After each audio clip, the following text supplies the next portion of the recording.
Hello everyone, more education classes में आपका स्वागत है। कल हमारा 8 मार्च 2025 को एग्जाम हुआ है सीबीएसई क्लास 12th मैथमेटिक्स का, जिसकी आज हम आंसर की करने वाले हैं। एमसीक्यू क्वेश्चंस के आंसर करेंगे सिर्फ। नेक्स्ट वीडियो में हम कंप्लीट पेपर का आंसर आपको दे देंगे। तो अभी सिर्फ हम कर ले एमसीक्यू का। तो सेट है हमारा 65/7/2। ये सेट है, देखो पेपर हमारे पास ये आ गया, ये रहा 65/7/2। तो जिसका फर्स्ट क्वेश्चन है हमारे पास, ये ग्राफ दे रखा है। ये ग्राफ बताना है कौन से फंक्शन का है। बिल्कुल आसान क्वेश्चन था, डायरेक्ट क्वेश्चन है, साइन इनवर्स एक्स।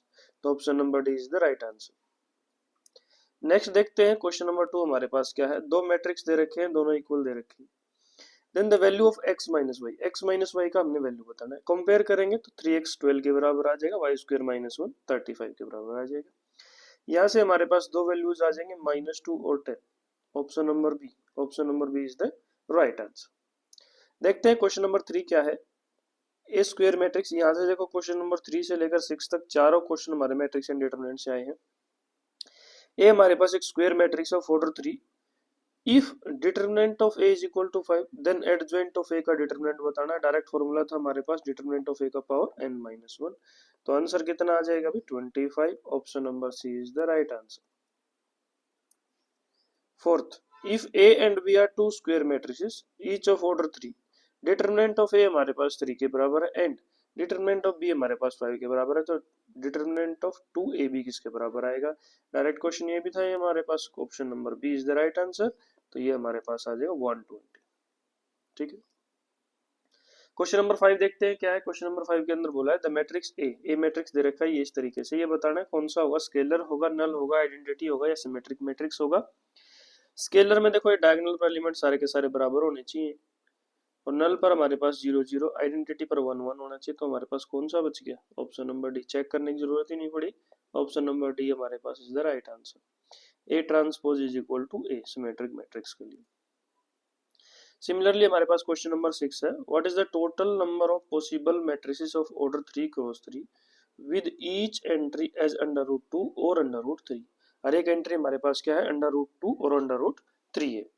तो ये हमारे पास आंसर कौन सा आ जाएगा, answer B, option number B is the right answer. ठीक है, नेक्स्ट देखते हैं domain of f of x किसके बराबर है, cos inverse x plus sine x is किसके बराबर आ जाएगा domain, cos inverse x plus sine x का क्लोज इंटरवल -1 से 1 तक। ये आंसर हो जाएगा हमारे पास। क्वेश्चन नंबर 7 देखते हैं। एक फंक्शन दे रखा है x नॉट इक्वल टू 0 के लिए, x इक्वल टू 0 के लिए sin square ax divided by x square a is continuous at x is equal to 0। x is equal to 0 पर कंटिन्यूअस है, तो हमने a का वैल्यू बताना है। a का वैल्यू आ जाएगा हमारे पास option number a +-1 is the right answer. ठीक है, +-1 is the right answer, option number A. यहाँ था हमारे पास। नेक्स्ट है question number 9। F R to R is defined at F of X is equal to 2x minus sine X. Then F is, function F क्या कहलाएगा, increasing function है, decreasing function है, maxima है या मिनिमा है। Direct question है हमारे पास, maxima F dash X greater than 0 हो जाएगा, option number B is the right answer. Question number 10 देखते हैं। R be a relation defined on A R B if and only if modulus of A minus B greater than 0 या mod of A minus B greater than 0। A comma B R में belong कर रहा है, तो ये क्या कहलाएगा, reflexive है, सिमेट्रिक है, ट्रांजिटिव है या reflexive symmetric and transitive both. Option number B, ये हमारे पास सिमेट्रिक है, option number B is the right answer. देखते हैं क्वेश्चन नंबर 11 क्या कहता है। एफ ऑफ एक्स बराबर है -2x का power 8 then the correct statement is, इनमें से कौन सी करेक्ट स्टेटमेंट है। तो ऑप्शन नंबर बी के अंदर करेक्ट स्टेटमेंट, अगर हम ये फंक्शन के अंदर f डैश 1/2 किसके बराबर आएगा, minus of f dash minus 1/2, तो option number B is the right answer.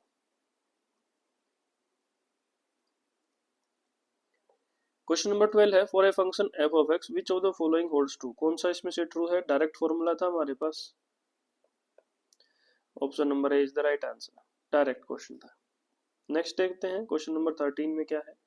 e raised to the power 9 log x minus e raised to the power 8 log x divided by e raised to the power 6 log x minus e raised to the power 5 log x dx किसके बराबर आएगा, ये हमने बताना था।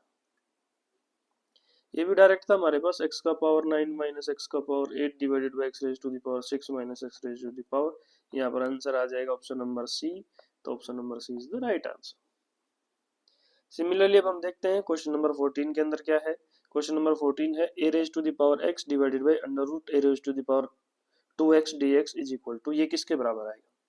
ये भी sine inverse x की फॉर्म में होता है, डायरेक्ट फॉर्मूला है हमारे पास, साइन इनवर्स एक्स की फॉर्म में होता है। ऑप्शन नंबर ए के अंदर मिल जाएगा, option number A is the right answer. Next देखते हैं क्वेश्चन नंबर 15 के अंदर क्या है। A coin is tossed and a card is selected at random from a well shuffled pack of 52 playing cards. The probability of getting head on the coin and a face card from the pack, head और face card, उसकी probability हमने बतानी है। तो कितना आ जाएगा, option number B 3/26 is the right answer. Next देखो क्वेश्चन नंबर 16 के अंदर क्या है। A student tries to ties rope parallel to each other from one end of the wall to the another, if one rope is along the vector 3i plus 15j plus 6k and the other is along the vector 2y plus 10j plus lambda k, then the value of lambda, lambda का value हमने बताना है कितना आएगा। तो lambda आएगा हमारे पास 4, option number D is the right answer. Next देखते हैं क्वेश्चन नंबर 17 के अंदर क्या है। प्रोबेबिलिटी ऑफ ए दे रखा है 1/5, प्रोबेबिलिटी ऑफ बी दे रखा है 3/5, तो probability of A given B 2/5, then the probability of A complement intersection B complement किसके बराबर आएगा। ऑप्शन नंबर ए है हमारे पास 11/25, तो option number A is the right answer. Next देखते हैं क्वेश्चन नंबर 18, मॉडुलस ऑफ या magnitude of A plus B vector दे रखा है, magnitude of A minus B vector के बराबर है। For any two vectors then the vector A and B, A और बी वेक्टर क्या कहलाएंगे। दोनों तरफ स्क्वायर करके निकालोगे तो हमारे पास ए डॉट बी 0 के बराबर आ जाएगा। कहाँ होता है, ऑर्थोगोनल वेक्टर्स के अंदर, तो option number A is the right answer. अब 19 और 20 क्वेश्चन जो है वो case based question, sorry assertion और रीजन बेस्ड क्वेश्चन है। यहाँ पर पढ़ेंगे हम असर्शन और रीजन क्या दे रखे हैं। क्वेश्चन नंबर 11, रीजन को पढ़ना है पहले। When x tends to 0 sin 1/x is a finite value between -1 से 1, बिल्कुल सही है। और असर्शन दे रखा है हमारे पास f of x x sin 1/x x not equal to 0 0 x is equal to 0 is continuous at x is equal to 0। ये तो डायरेक्ट क्वेश्चन था, मैंने बताया था आएगा ही आएगा, पहले से ही बताया था। तो ये रीजन भी ट्रू है और असर्शन भी ट्रू है। रीजन और असर्शन ट्रू है और आर क्या है, करेक्ट एक्सप्लेनेशन ऑफ ए है। तो कौन से ऑप्शन में है, ए में। तो ऑप्शन क्वेश्चन नंबर 19 का आंसर कितना आ जाएगा हमारे पास, ए। अब देखते हैं 20, असर्शन दे रखा है set of values of second inverse under root 3/2 is null set and reason R दे रखा है second inverse x is defined for x belongs to r -1 से 1 तक, बिल्कुल सही है। रीजन भी ट्रू है, असर्शन भी ट्रू है और आर क्या है, करेक्ट एक्सप्लेनेशन ऑफ ए है। तो हमारे पास ये भी आ जाएगा, option number A is the right answer. Next देखते हैं हम क्वेश्चन नंबर 21 क्या है। क्वेश्चन नंबर 21 में हमारे पास दे रखे अभी ये है 10 identical blocks are marked with 0। ये हमारे पास क्वेश्चन था प्रोबेबिलिटी डिस्ट्रीब्यूशन से।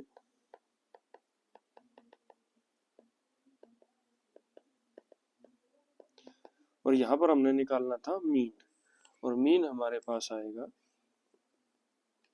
बिल्कुल आसान क्वेश्चन है, मीन आएगा हमारे पास 1.4। ठीक है भाई, मीन आएगा 1.4। और जो दूसरा और पार्ट में जो क्वेश्चन था ये भी प्रोबेबिलिटी से था और इसका आंसर आएगा हमारे पास बिल्कुल आसान आएगा 0.725, या फिर तुमने लिखा होगा 5800 डिवाइडेड बाई 8000। इनमें से कुछ भी आंसर लिखा हो, दोनों के दोनों आपके ठीक है, दोनों में आपको पूरे के पूरे मार्क्स मिलेंगे, 2 के 2 नंबर मिलेंगे। नेक्स्ट है क्वेश्चन नंबर 22। हाँ, ये क्वेश्चन नंबर 22 में प्रॉब्लम है। प्रॉब्लम क्या है कि ऐसा कोई भी मैट्रिक्स एग्जिस्ट नहीं करेगा, मैट्रिक्स डज नॉट एग्जिस्ट। तो यहाँ पर अगर जिसने भी क्वेश्चन अटेम्प्ट किया उसको 2 मार्क्स ग्रेस मार्क्स मिलेंगे। क्यों, क्योंकि देखो जब हम लेते हैं मैट्रिक्स, ये 3x2 का मैट्रिक्स है और यहाँ इक्वल टू में है हमारे पास 2 -5 -17, यहाँ 3x1 का मैट्रिक्स है। तो यहाँ किसके का होना चाहिए, 2x1 का। तो 2x1 का हम ले लेते हैं ए बी, इनकी मल्टीप्लाई करेंगे जब 3a minus b is equal to 2 आ जाएगा, b इज इक्वल टू -5 आ जाएगा, और b -5 यहाँ रखेंगे तो 3a प्लस 5 2 के बराबर आ गया, तो 3a बराबर आ गया -3 और a बराबर आ गया -1। a और b दोनों का वैल्यू आ गया, थर्ड में पुट करके देखते हैं, ये हमारे पास 2a minus 3b is equal to -17। यहाँ रखेंगे a का वैल्यू -1 तो -2, b का वैल्यू -5 रखेंगे तो प्लस का 15 हो गया, तो यहाँ कितना आ गया 13, लेकिन यहाँ क्या चाहिए -17। तो ऐसा कोई भी मैट्रिक्स एग्जिस्ट नहीं करेगा ए मैट्रिक्स, तो इसीलिए यहाँ पर आपको ग्रेस मार्क्स मिलेंगे 2 इस क्वेश्चन में। क्वेश्चन में गड़बड़ है। क्वेश्चन नंबर 23 जो है ये बाइजेक्टिविटी पूछा था, तो ये बाइजेक्टिव हो जाएगा, बिल्कुल आसान क्वेश्चन है, डायरेक्ट क्वेश्चन था, बाइजेक्टिव हो जाएगा। अब जो क्वेश्चन नंबर 24 है ये एलपीपी का क्वेश्चन है, और इसमें हमें क्या बताना है, शेड द फिजिबल रीजन को शेड करना है, mark the corner point neatly down the graph. देखो इस तरीके से बनेगा, एक लाइन ऐसे बन जाएगी, दूसरी लाइन इस तरीके से आ जाएगी हमारे पास, और ये हमारे पास रीजन आ जाएगा ये वाला, और कॉर्नर पॉइंट्स आ जाएंगे ए बी सी डी। जो डी पॉइंट है हमारे पास 0,3 है, ए पॉइंट बी पॉइंट है 8,0 है, ए पॉइंट हमारे पास ओरिजिन है 0,0 है, तो ये कौन सा पॉइंट आ जाएगा 2,6, यही बताना था इसके अंदर।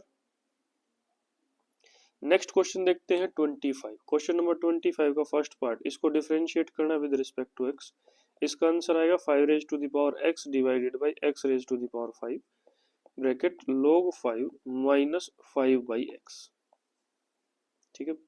बी पार्ट का आंसर आएगा हमारे पास dy बाई डी एक्स इसके बराबर आ गया 5y plus 4x divided by 5x minus 3y square, dy by d x का वैल्यू आ जाएगा। क्वेश्चन नंबर 26 है, मैट्रिक्स से है, कॉमन पॉइंट पूछा है, कॉमन पॉइंट आ जाएगा हमारे पास x बराबर है, कितना आएगा अभी कॉमन पॉइंट बताओ, आंसर कितना है इसका, x बराबर है 3 और y बराबर है -1। यहाँ पुट करके देख लो, दोनों में सेटिस्फाई हो जाएगा। नेक्स्ट बी पार्ट में यहाँ पूछा प्रॉफिट कितना होगा, प्रॉफिट का आंसर आएगा हमारे पास 12,175 रुपीज। क्वेश्चन नंबर 27 में ये प्रूफ करना था 1 1 ऑन 2 है, डायरेक्ट है प्रूफ कर सकते हो। क्वेश्चन नंबर 27 के बी पार्ट और पार्ट में ये पूछा था डिटरमाइन इफ ए रिलेशन आज एन इक्विवेलेंस रिलेशन, बिल्कुल सही था, इक्विवेलेंस रिलेशन प्रूफ कर सकते हो, रिफ्लेक्सिव सिमेट्रिक ट्रांजिटिव तीनों को अलग अलग करके। नेक्स्ट क्वेश्चन है क्वेश्चन नंबर 28।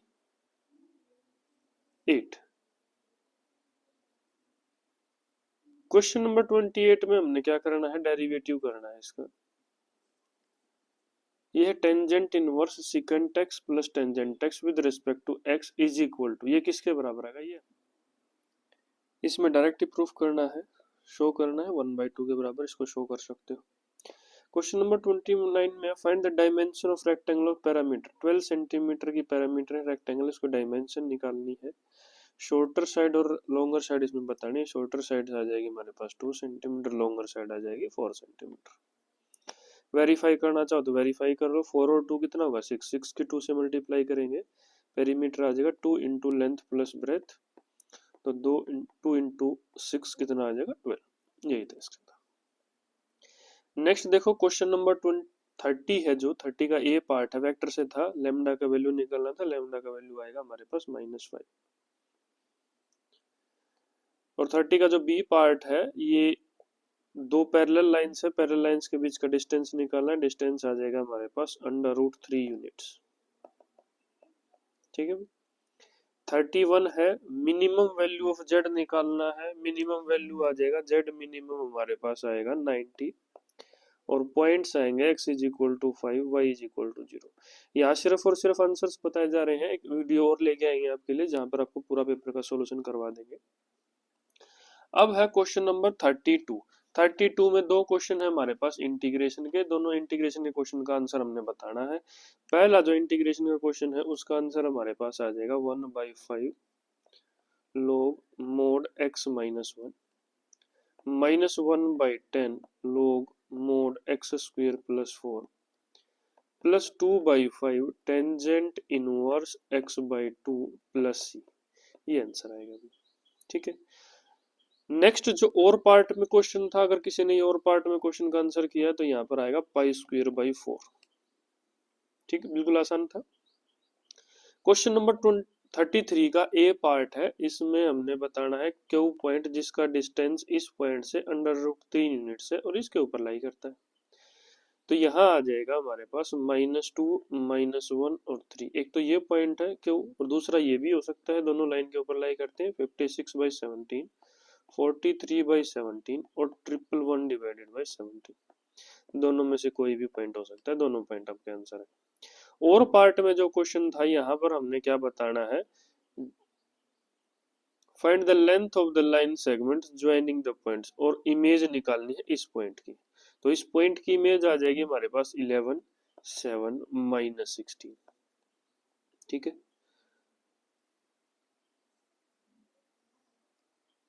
और हमारे पास ये जो क्वेश्चन था, बाकी और क्या था इसके अंदर, हमने क्या निकालना था, डिस्टेंस। डिस्टेंस आएगा हमारे पास 2√118 यूनिट्स। ठीक है, बिल्कुल आसान है। नेक्स्ट जो क्वेश्चन है, नेक्स्ट क्वेश्चन हमने सोल्व करना है, solve the differential equation. Differential equation को इस तरीके से सोल्व करना है, x square plus y square d x plus x y d y is equal to 0। y1 x1 उसका वैल्यू बताना है कितना आएगा, तो वैल्यू आप बता सकते हो। बिल्कुल आसान क्वेश्चन था, इसका आंसर हमारे पास आया है Y square bracket Y square plus X square 2x square is equal to C. ठीक है, ये आंसर है। नेक्स्ट देखते हैं क्वेश्चन नंबर 35। 35 था हमारे पास एप्लीकेशन ऑफ इंटीग्रेशन से यूजिंग इंटीग्रेशन हमने निकालना था। एरिया बताना, एरिया आएगा हमारे पास 8 पाई -16। Next case based study question था, क्वेश्चन नंबर 36 प्रोबेबिलिटी से आया था। इसमें दो क्वेश्चन सोल्व करने हैं। पहला क्वेश्चन है what is the probability that she has contracted the disease. इसकी प्रोबेबिलिटी हमने बतानी है। इसकी प्रोबेबिलिटी आएगी हमारे पास 29.5%, या उसको लिख सकते हो 0.29 प्रोबेबिलिटी। और जो सेकंड पार्ट है, सेकंड पार्ट में आंसर आएगा हमारे पास 18.44%, या लिख सकते हो 0.1844, या आपका आया है 0.13 डिवाइडेड बाई 0.705। इन तीनों में से कुछ भी आंसर आया, तीनों की एक ही वैल्यू है, वही हमारे पास आंसर हो जाएगा, कंप्लीट मार्क्स आपको मिल जाएंगे। नेक्स्ट जो 37 क्वेश्चन है, ये वेक्टर से क्वेश्चन था। 37 क्वेश्चन में पहला है complete the given figure to explain the movement plan along the respective vectors. तो ये पहले वेक्टर बताने हैं AC 4A - 2B और BC हमारे पास 5A - 3B। Find the vector AC and BC। हो गया, कंप्लीट द फिगर। इस फिगर को कंप्लीट करना, कंप्लीट कर लोगे, बस इसको ऐड करते चले जाना तुम उसके अंदर। ठीक है, ये रेशो में बता देना किस रेशो में डिवाइड है। 5A - 2C एक्सटर्नली डिवाइड कर रखा है, इसको इस रेशो में डिवाइड कर रखा है। नेक्स्ट देखो थर्ड का ए पार्ट, इसमें हमने बताना है find the A cross B, angle between OA and OB and find A cross B का मैग्नीट्यूड। एंगल आएगा हमारे पास 60 डिग्री और A क्रॉस B का मैग्नीट्यूड आएगा हमारे पास √3। और थर्ड का बी पार्ट है, यहाँ पर हमने बताना है कैसा यूनिट वेक्टर जो इन दोनों वेक्टर के परपेंडिकुलर है। वो वेक्टर आ जाएगा हमारे पास 3 divided by √17i -2j divided by √17 -2 divided by √17 k। अभी देखते हैं लास्ट क्वेश्चन, क्वेश्चन नंबर 38। ये आया था हमारे पास एप्लीकेशन ऑफ डेरिवेटिव से। Right the order and degree of the differential equation. Order हमारे पास 1 आएगा, डिग्री भी हमारे पास 1 आएगी। नेक्स्ट क्वेश्चन में इस इक्वेशन को सोल्व करना है, जहां पर r0 5 के mm के बराबर दे रखी है। ये डिफरेंशियल इक्वेशन कितनी आ जाएगी हमारे पास, r is equal to 2/3 kt plus c। अब c यहाँ पर आ जाएगा 5, तो 2/3 kt प्लस 5। थर्ड क्वेश्चन का ए पार्ट है, एंस फाइंड टी निकालना है जब r is equal to 0 centimetre है। तो k का वैल्यू आ जाएगा हमारे पास, find the value of k का वैल्यू निकालना है, k का वैल्यू आ जाएगा -3 और t का वैल्यू आ जाएगा 2.5। सिमिलरली नेक्स्ट में k का वैल्यू आ जाएगा हमारे पास -6 और t का वैल्यू आ जाएगा 1.25। ये था हमारे पास कोड 65(7/2)। ये कंप्लीट पेपर का सिर्फ और सिर्फ आंसर की प्रोवाइड की है, सॉल्यूशन हम नेक्स्ट वीडियो में प्रोवाइड करवाएंगे। तो जिसको भी जितने भी मार्क्स आए फ्यूचर के लिए बेस्ट ऑफ लक। उम्मीद करता हूँ सबके अच्छे मार्क्स आए होंगे, और कमेंट सेक्शन में आप बता सकते हैं किसके कितने मार्क्स बन रहे हैं इस आंसर की से। तो all the best for your future. Thank you.